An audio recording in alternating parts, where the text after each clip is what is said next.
This not just a channel, it's a movement. We built this off loyalty, reactions, and respect. Now you one of us. Welcome to MalreactTV, family only.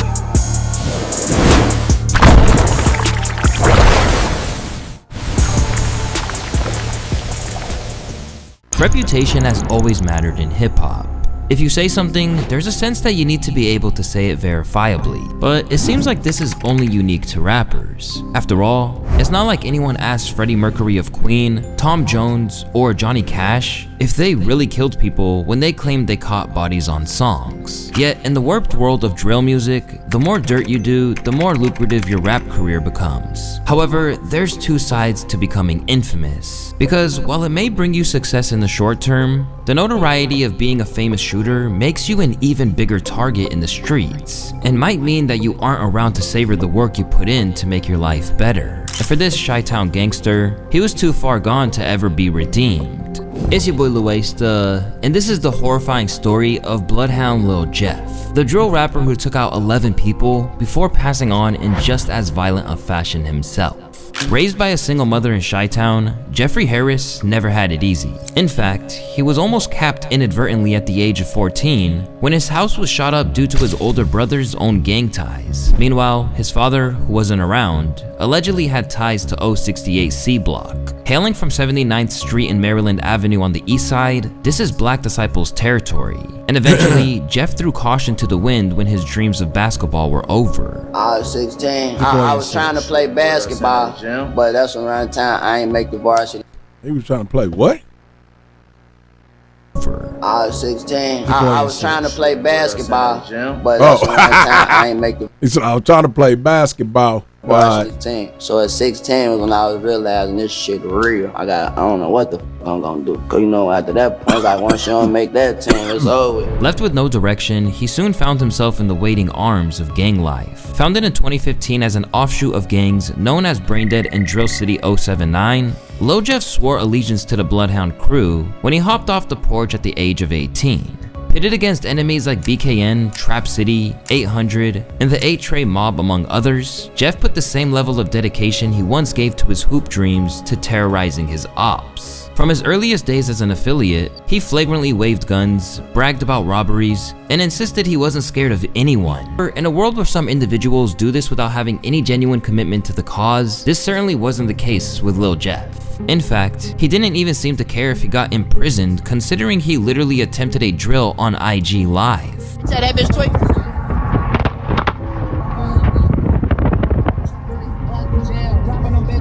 On IG Live. Tell that bitch quick. Considering he literally Did that nigga just shoot out the window? attempted a drill on IG Live. Man, comment below, man. I know y'all probably didn't seen this shit, but did he shoot out the window, my nigga? Like, what the fuck is wrong with this little nigga? Tell that bitch quick.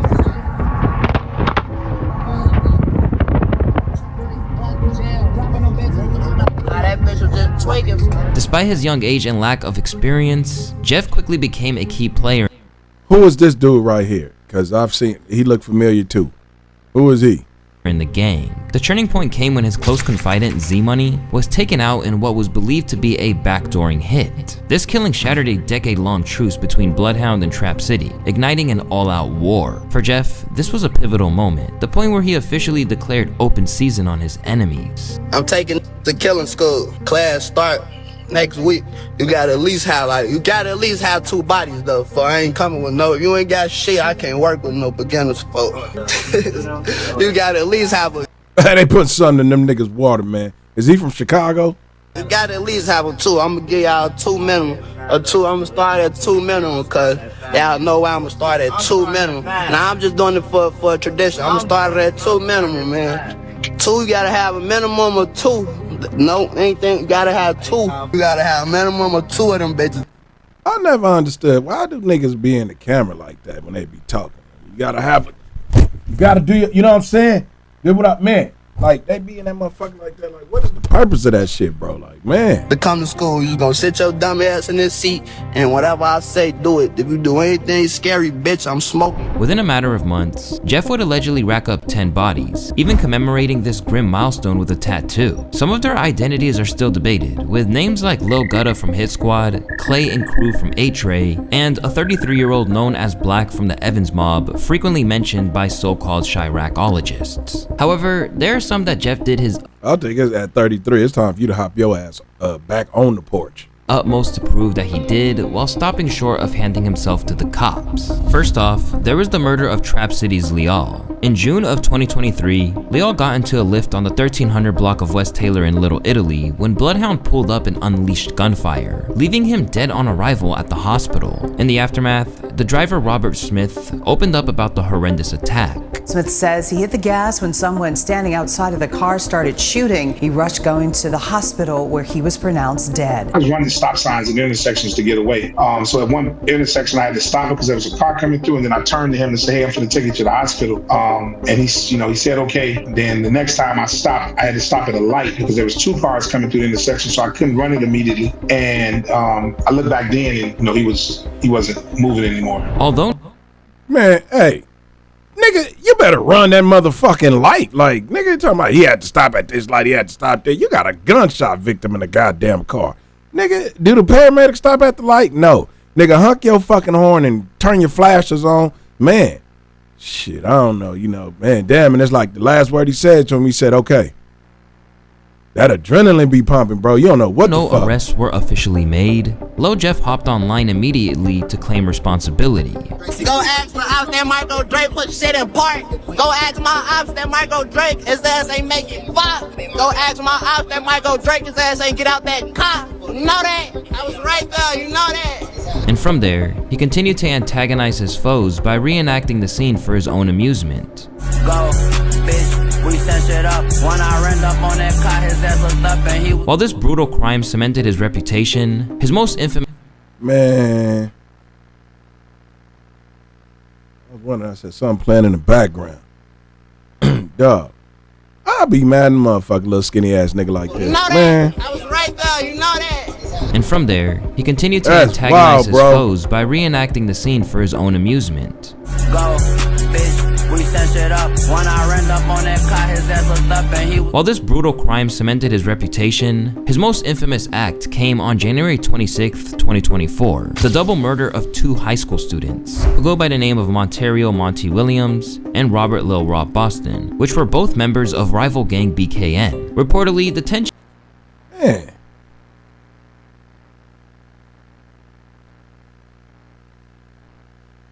2024, the double murder of two high school... Now, they used this picture of him, and now this nigga got a whole gang now. Man, this look like somebody's little brother getting ready to go to preschool, not preschool, but like, middle school or something, dog. And not knowing that these motherfuckers is, man, these niggas is violent, man. who go by the name of Montario Monty Williams and Robert Lil Rob Boston, which were both members of rival gang BKN. Reportedly, the tensions were prompted by an attempted robbery that he escaped. Have someone ever tried to take like some of your belongings from you? Now listen, I ain't gonna lie. A nigga did run off on me before. I will tell you that. Niggas did what they did. What, he zeroed you on the move or something? Yeah, basically. That happens to the best of us, right? We done all been finesse. Yeah, his ass ran off and it wasn't about shit. We done all been finesse, bro. Just a little shit. That's what comes with the streets. Shit wasn't about nothing at all. I'm talking about it at all. Believing BKN to be responsible, Lil Jeff swore to get his revenge. On that fateful day in 2024, Monty and Lil Rob were outside Innovations High School when masked assailants hopped out and let off shots. After they were both hit multiple times in the chest, Monty and Lil Rob died at 17 and 16 respectively. These killings shocked Chicago in terms of both the scale of the broad daylight assault and the age of the victims. Under this CTA elevated platform. I went to Chicago one time, nigga, that was it. And went to go get one of them deep dish pieces, and a bunch of them niggas was out there. Chicago ain't got no goddamn streets either. Ain't got no sidewalk, like, nigga, I'm like, wait a minute, nigga, where's the sidewalk at? How is these people walking in the fucking street and going across the street? Man. Near Wabash and Washington in the Loop, where police say 2 teen boys, a 16 and 17-year-old, both students at Innovations High School, were shot and killed, fear piercing through the busy midday. We was supposed to get out of that for 12:50, and then they started shooting. They was like, can't nobody go in, can't nobody come out. It happened shortly before 12:30 this afternoon. Police say 6 students were walking out of the school after classes were dismissed when a car and SUV, both dark in color, pulled up. And a group of individuals exited said vehicles, fired multiple times, striking 2 of the teenage students of Innovations High School. But for Jeff, it was just another thing for him to boast about. I feel if I get mad enough, the shit will start happening. I went black for like a week, and poof. Gotta go after that one. Poof. I came back. Poof. I don't let them niggas though. Elsewhere, in his newly launched rap. What the fuck is wrong with these niggas, man? I don't know. Career, Lil Jeff made reference to turning Za into Za, referring to another moniker for Monty. Bitches wanna eat dick cause they know I smoke pot. We really spank shit, turns out into Za. Damn. Suddenly, Jeff became a rising name in Chicago, and as he transitioned into music, his notoriety only fueled his buzz. But with his growing legend came an ever-expanding list of enemies. While he's often recognized as a rapper, it's important to note that Lil Jeff's music career was incredibly short-lived.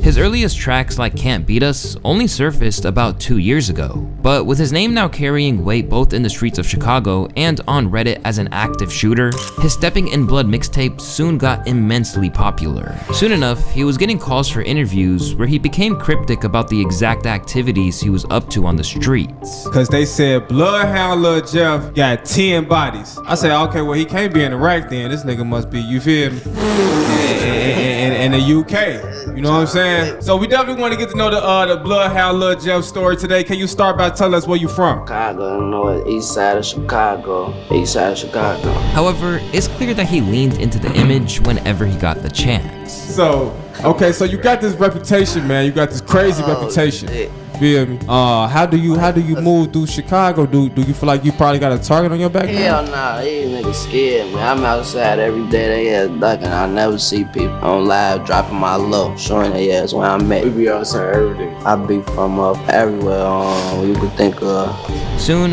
Lil Jeff's legend continued to expand, with speculation growing that he wasn't solely active in Chicago. In both his own music and that of his allies like Lil Scoom, there were lyrics hinting at him and Q50 operating as hitmen. It's wild. And then the even more crazy thing about Jeff and Q50 is that, you know, allegedly they were doing hits for money in another city. So there's a whole bunch of lyrics that they've got talking about I'm in Milwaukee taking hits for hits for paper, doing hits for change. And only since my documentaries came out, there's been a new theory on Reddit that there's basically was a triple homicide in Milwaukee that people are saying, yo, this is the one where Jeff and Q50, they were paid to kill one guy and they ended up killing 3 guys. And then there's a bunch of lyrics where Jeff and Q50 have these little bars where they're talking about my first hit was a 2 for 1. I'm in Milwaukee doing hits for the change. My first hit wasn't a regular hit. It's actually crazy. These guys are taking it to a whole nother level, and you can tell that they idolize Von. As wild as it sounds, this theory was backed by Jeff appearing in Milwaukee Rappers' music video. So Von, so they saying King Von birthing these niggas. Shit. Along with artists like K-Rax paying tribute to him on Instagram. Free bears for life. Although he believed the city was beyond saving, Lil Jeff insisted that no matter how much success he gained as a rapper, Chicago was the only place for him as long as he had unfinished business. How can we make Chicago a better place? You can't. This shit up. Yeah, that's happening. If you, what you could do for now is just mind your business and just that's it. Just stay in your own lane. That's all you could do. But it's up. I ain't this shit up. You just gotta get the fuck on. If you can move, go ahead and get the fuck out of here. Yeah, I know you aspire to move one day once you. No. No? I ain't ducking my shit, boy. Then you wanna stay? I love the record, boss. I'm gonna move one day, though, but not right now. Yeah. I got shit going on. But no matter how ruthless he seemed, Jeff wasn't as cold-hearted as he made himself out to be. Beneath the tough exterior, it was clear that he was self-medicating to cope with the trauma of his lifestyle. At one point, he was even seen snorting a perk mid-interview. Now I see you over there, you getting something together. This ain't about shit, no attention. We ain't never seen that on DJ UTV before. Man, there's a lot of shit you ain't never seen.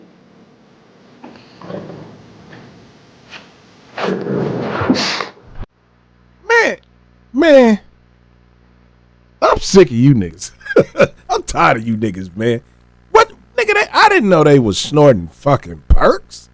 Nigga, I thought they was taking the shit with water. Seeing he was on the fast track to destruction, some interviewers, such as DJ U, attempted to advise him.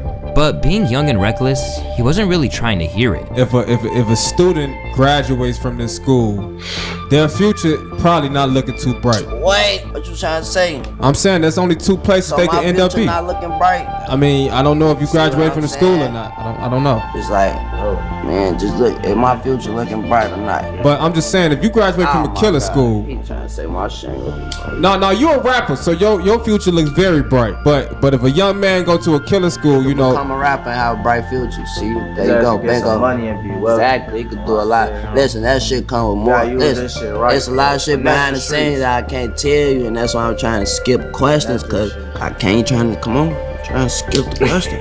Right. Get the fuck on from this shit. Besides, Lil Jeff had a pretty cynical outlook for someone who was barely even old enough to drink. For one thing, he was scarily at peace with the prospect of his demise, but the alleged mass murderer claimed that if he did go down, there'd be vengeance. They say I'm dead, tell them to get back. Oh no, they still finna go spin for me though. They still finna spin for me. That boy got caught in you rap. Now, how he know somebody gonna spend for him? Nigga, you gonna be dead. You don't know what the fuck is going on, nothing. Oh, man, these niggas, hey, I don't know what y'all down there putting in these niggas' water, but Chicago, y'all need to get these niggas. Y'all niggas, they need some type of vitamins or something. They need something down there, nigga. I don't know. These niggas must be thirsty. I don't know, but this all these niggas be doing. Yeah, not. Boss said he still finna go spin for me. Whoever did that to me, we spinning on y'all that. Throwing away souls like dirty napkins is crazy. Talking in pre-death is wild. At least he was prepared to go. Clearly, Bloodhound Lil Jeff wasn't scared of going down in a blaze of infamy. In fact, it appeared that he felt there was no way around it once you entered that life. In this sense, Jeff shared the same mindset as one of his rap idols, King Von. Somebody kill somebody, everybody got family, somebody relate to him or somebody cool him, you kill him. Now everybody that he was close with is trying to kill you. It's a never ending, or they gonna let's kill somebody close to him. Right. Hey, how does that end? How y'all stop that? It don't stop. It's to everybody, all the people that playing the game. He could have used his knowledge for something else, man, because you could tell by listening to him in one of his songs y'all sent me, his music video, where he was telling the director what his vision and what he's seeing with the video. Like, you know what I'm saying? And for him to even sit here and have a conversation with somebody and be able to hold it and not stutter and not repeat the same fucking words over and over, mean you got some type of knowledge. They could use this shit for something else, my nigga. It's gone, you see what I'm saying? It's the last man standing. It's either you gonna be in jail, you gonna die, or you getting lucky around this bitch. Primed to keep pushing as long as he could, Lil Jeff would never back down nor retreat. So when things went left, those in the know saw it as a foregone conclusion. Inevitably though, if you knew Jeffrey, yes, inevitably. And sure enough, in the same year that he was catapulted to fame, Lil Jeff would be taken out of the picture. Considering how much dirt he did in the streets towards his rivals, Lil Jeff was already firmly on their most wanted list. That's why I say NBA Youngboy's smarter than all these niggas. He got away from Louisiana. These niggas want to stay there, nigga. You become the king, nigga, when you survive this shit. I don't get these niggas. But the situation escalated when he was caught in Trap City during an attempted drill. After chasing his enemies into their own territory, Jeff stormed into a house, aiming to take out an op, only to catch a bullet to the chest. And although he was rushed to the hospital, it was a little too late. As he was wait a minute, you mean to tell me this nigga that went and tried to take somebody out and they got his ass pronounced dead on arrival? The crime scene noted that a male victim, John Doe, was near a sidewalk when he was struck in the chest by gunfire. The victim was transported to the hospital where he was pronounced dead. There are no suspects in custody. A large number of shell casings were located at the crime scene. Lil Jeff was gunned down at just 21 years old, and for his enemies, his death was a cause for celebration.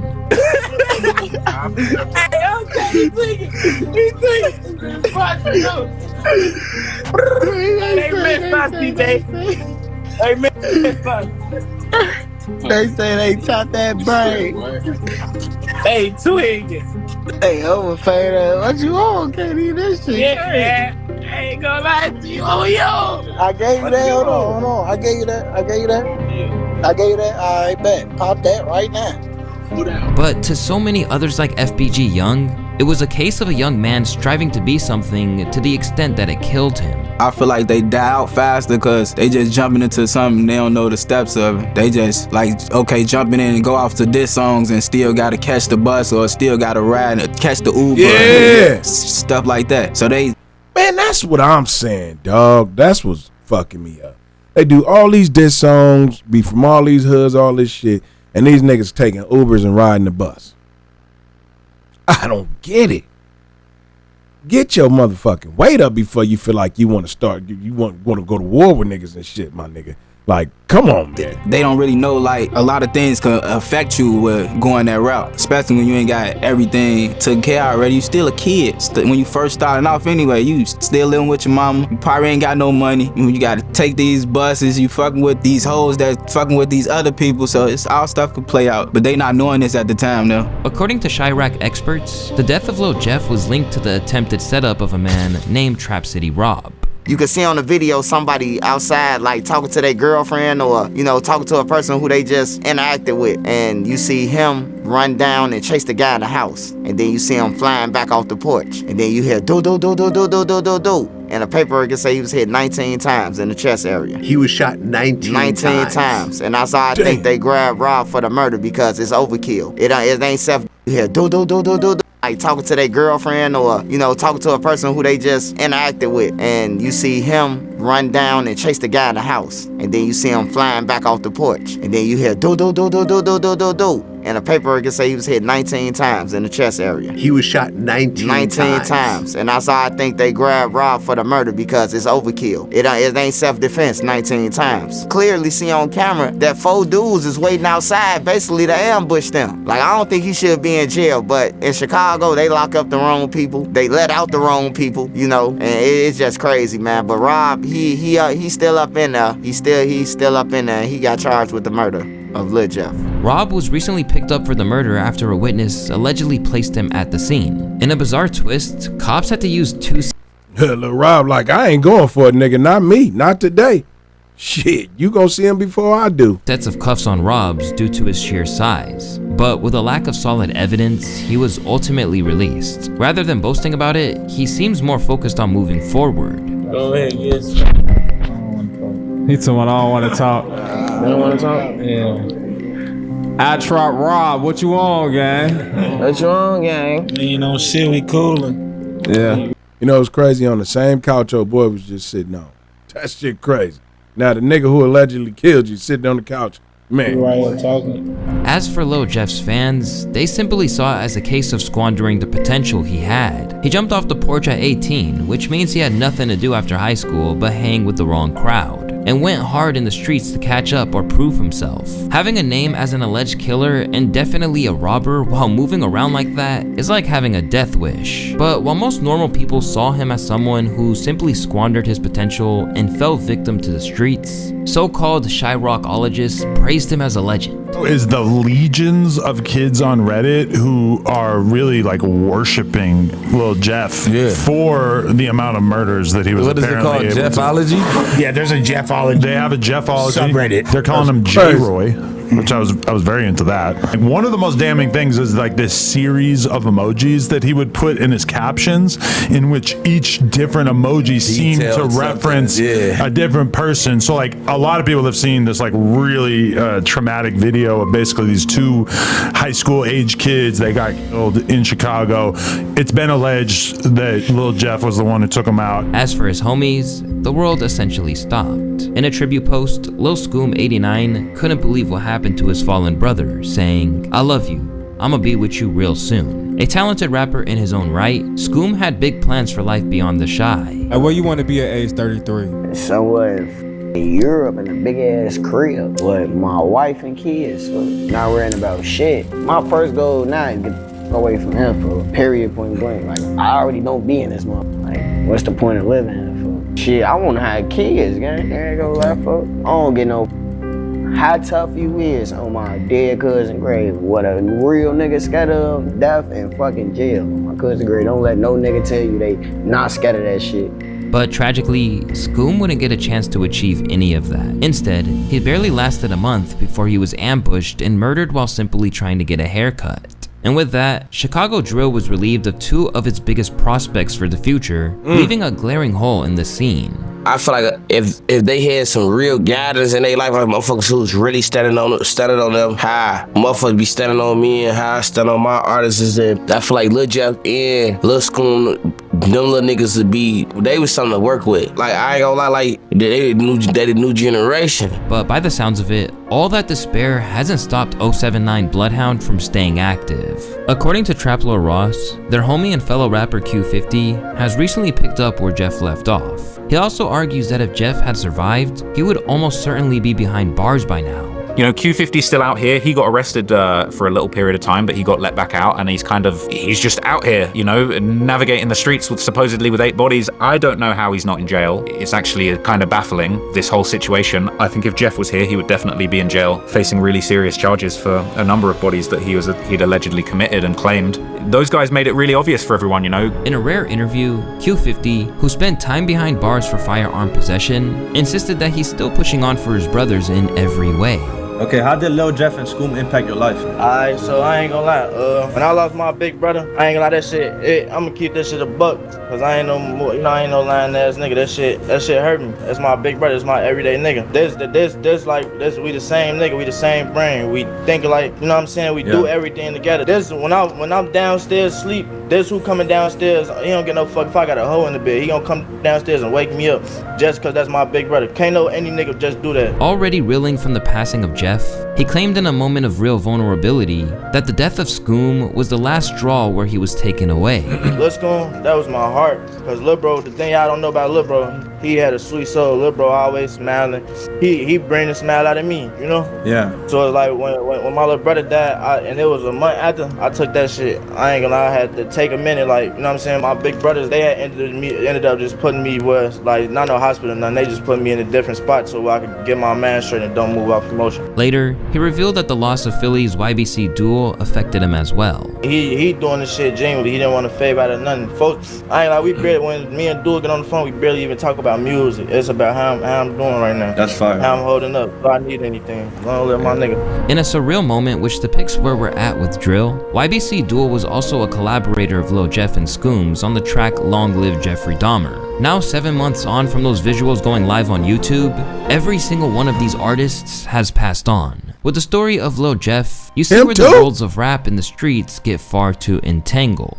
These days, the more real life dirt you've done, the more it boosts your career. And for Chicago OGs like Tay Savage, who can see how much havoc it's wreaking, hip-hop needs to move on from that era of IG live taunting and dead op dissing. That's telling. That's motherfucker always talking about telling, that's telling. Try snitching, you telling on yourself. But it's not okay. You selling your soul, trying to hope a label gonna catch you or something. Like, alright, now it's cool. Like, okay, I can get you probably, like you say, it's art. So I can get you maybe, alright, it's this little stigma right here. Let me play on that. But when you talking about real work and you saying like shit that's open, I'm talking about like shit that, come on, bro. I get you need some type, like a certain type of image to be the type of rapper that trying to be or whatever, but that's telling. You doing all that police shit, all that's telling. But when you just on that just straight out, oh yeah, we did that, we smokers, yeah, nah, that shit goofy, I ain't gonna lie. Because when that becomes commonplace, it'll no longer yield the same kind of star-making quality.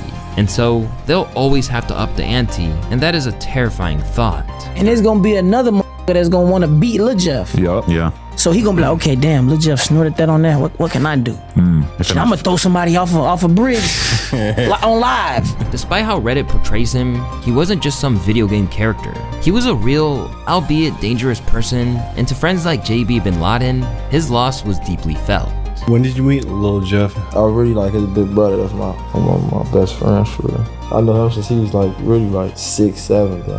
What's he like growing up as a kid? I was a badass little kid, for real. He's a sneaky badass little kid, you know, bro. He'd be like sneaky bad. Everything he did, for real, he excelled in that shit. You got funny Lil Jeff stories? This one when he was a little kid. Back then we used to have little socks and shit, you know, bro was a hooper too.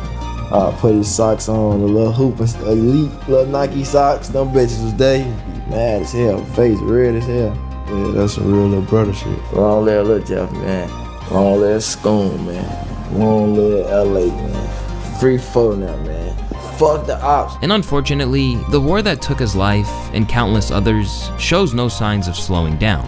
Recently, JB bin Laden and his crew barely survived an ambush at a recording studio, an attack that happened while they were being filmed for a documentary by Brandon Buckingham. These are the final moments I filmed before we exited the recording studio, and were met by 6 masked gunmen who emptied over 60 rounds at us at close range, injuring 4 people. The shooting happened right outside of studios. As a matter of fact, I want you to come take a look at this. One of the bullets pierced this door, and that's not... Bro, can you imagine just coming in to do an interview for a nigga, man? You walk out, 6 motherfuckers popping at your ass, like, damn. Not the only one. We found a shell casing on the sidewalk, the same sidewalk where 4 men were shot. And in the process, a cameraman was struck in the jugular with a bullet, narrowly escaping. Well, there's blood all over me. Did I get hit? Or is that my hand? Did I get hit? You don't know shit, bro. Your adrenaline be pumping. You don't know what's going on. Man, you can be leaking, you know what I'm saying? Like, you don't even feel that shit, bro. Oh, fuck. Did I get hit? Did I get hit? Oh, I got hit. With promises of new posthumous music from Bloodhound Lil Jeff in the works, it's clear that his legacy will live on. But he could have been so much more. Not to mention that if he never got he been back to do any more interviews? Shit. caught up in this life, as many as 11 others might still be alive too. Stop the violence. It's your boy Luesta, and if you guys want to see more videos about the dark side of hip-hop, you can click. Man, we're gonna stop it right there, man. Hey, if you tap that red button, you're now part of the mob. You're official. You're a part of the family. Join the Discord. I'll leave a link in the description. Also, abuse the comments. I don't care, bro. You know what I mean? I definitely want to know about this dude now, man, because it's like, damn, like, you know, I didn't think they was gonna say he got killed and none of that shit. But hey, you know, man, when you live by the sword, you die by the motherfucking man. So that's just shit niggas gotta understand. You know what I mean? Matter of fact, man, it's a video before this one, man. Go run the comments on that. Go run the comments up on that motherfucker funk, man. Hey, I'm gonna catch y'all on the next one. Like, comment, and subscribe. Peace.